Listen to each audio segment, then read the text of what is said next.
We have started in on cutting in the corners with that gray that we're going to use for this room, and it's starting to look really good. Got about halfway done with all the cutting in. I mentioned earlier that I don't usually use tape to cut into the corners, but I did have to use it on this piece here because the angles are so steep and it's really cramped in there to get a brush in. You can't not get a roller in there, so we have to use a brush. So I decided just to put the tape on there to protect this shelving unit here. So we're gonna go ahead and do that. But you can see here I'm getting the corners in first, and then we're gonna go back and do the ceiling cut in. The cutting along the ceiling is going really well, but I did have to stop because the paintbrush that I'm using is starting to wear out very quickly.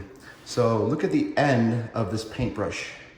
So I've had this paintbrush for a number of years, and I've cleaned it each time after I've used it.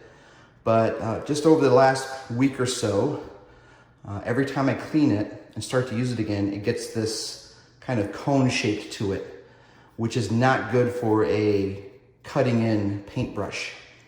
And I noticed when I was trying to cut in up here, I was just not getting the right angle because, as you can see, this is all discombobulated. So we're going to ditch this one after all these years of use, and I'm going to pick up a couple of more paintbrushes from the store for cutting in, and we'll finish the job. I just don't have any extra ones right now. So, but I did use this to finish up the corners over here, just to slop paint on and get those straightened out, so we at least got those completed. So we are going to wrap up for today. We are continuing cutting in the right angles, or the corners, if you will, on this entire room. And you will notice that I have taped off the ceiling. As much as I did not want to do that, I decided it was probably the best thing to do at this point. Is I'm making little mistakes with the new paintbrush that I have, and it's hitting the ceiling in a few spots. And I just don't want that to happen. The reason why I decided to tape it this time is I've been really tired over the last couple of weeks just working on the house and work in general. And when you're tired, you make mistakes, and that's what's happening here. So I just decided to take 20 minutes, tape all this off, and I will just make sure that the seams are tight against the ceiling. Hopefully they are. And then we'll just gently go over the corners with the new paintbrush and get that situated.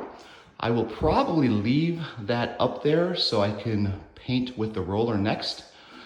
This one, I don't know what I'm gonna do over here. I may put tape up there or just go back over it like I have been doing with without any tape, but we'll see how that goes. I have a helper. We are painting the walls, and it's looking really good. So I'm continuing on with the cut-ins on the ceiling here. Once I got the tape on and started painting, it worked out really well. So we're gonna continue with that and go from there. We've pretty much completed all of the painting in the daughter number one's room, which is fantastic. I have to remove some tape, as you can see in the ceiling there, and then we've got some touch-up work to do. We hit the ceiling with a little bit of paint, so I'm just gonna sand that out and then recoat it, and we should be good to go. But what I wanted to show you is how beautiful that window is highlighted against the backdrop of the nighttime and then the gray walls that we put in. It just really pops out really nice. So we will wrap this up tomorrow morning so you can see the finished room. And next is the bottom part, which is down there. Coming soon to a video near you. The finishing of the second coat is coming along very well. And you can see here the gray is looking really nice. Whoa, whoa, whoa, whoa, whoa. What was that? An air compressor? What the heck? Ooh, look at that. Is that a, let's take a closer look. Is that a flooring nailer? Uh-oh. Ooh, wow, what else? Felt, oh my gosh. Hardwood floors. I believe daughter number one's room is completely painted and finished.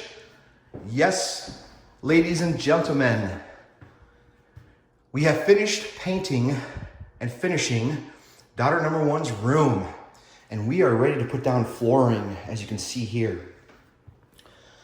The finished painting that I had to do to clean up after I got all the tape off went pretty well. I'm glad I used the tape in certain spots. This is the cleanest line in the whole room that I used tape on. And we were able to peel that off. Use a razor blade to go right up against the corner and then gently peel that tape off when you're done. And then I got my mojo back because I went through and cleaned that up and did not use tape. So the mistakes I had made earlier were non-existent anymore because, like I said, got my mojo back. So this looks really good. You can see here on this shelving unit, I had to cut the end off and then we just made some repairs. But there's a little bit of finishing work to do on this, but we're gonna do that at the same time we do the base molding finishing, because once I nail the base molding to the bottom here, there's gonna be holes in there. I gotta fill those holes up and then just touch it up with paint. And we'll just do that at the same time as we're doing the base molding. I might even do that sooner, depending on how I feel about doing the floors. But what's cool about this is you'll notice there's some pink here and then you've got some yellowing starting to happen on this. I'm using this plastic wood called just plastic wood.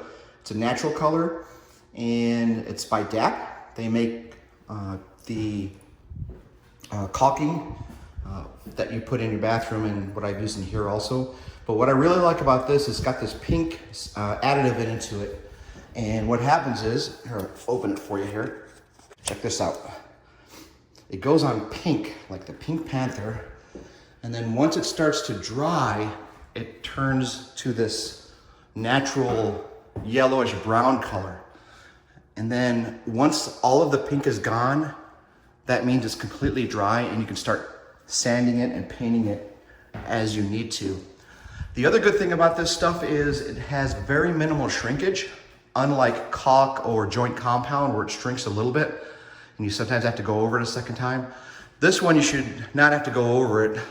You just have to sand it down and you're just ready to paint over it. So I really like using that stuff. But that looked really nice the way that went back in there. And then the closet's finished. We just ordered a closet organizer for this. You'll see me put that together here in another video. It looks really sharp. And then we're gonna put some doors in and so forth, and I'll cover that also. But we are at a huge milestone, folks. This is the floor that's going on. It's absolutely gorgeous. It's a 5-inch hand scraped. It's called Arcadia 2. Floor and decor. We've got enough to do the room, and we are gonna start, at least get the first layer in today. So we're gonna close this one out, start a brand new series on flooring.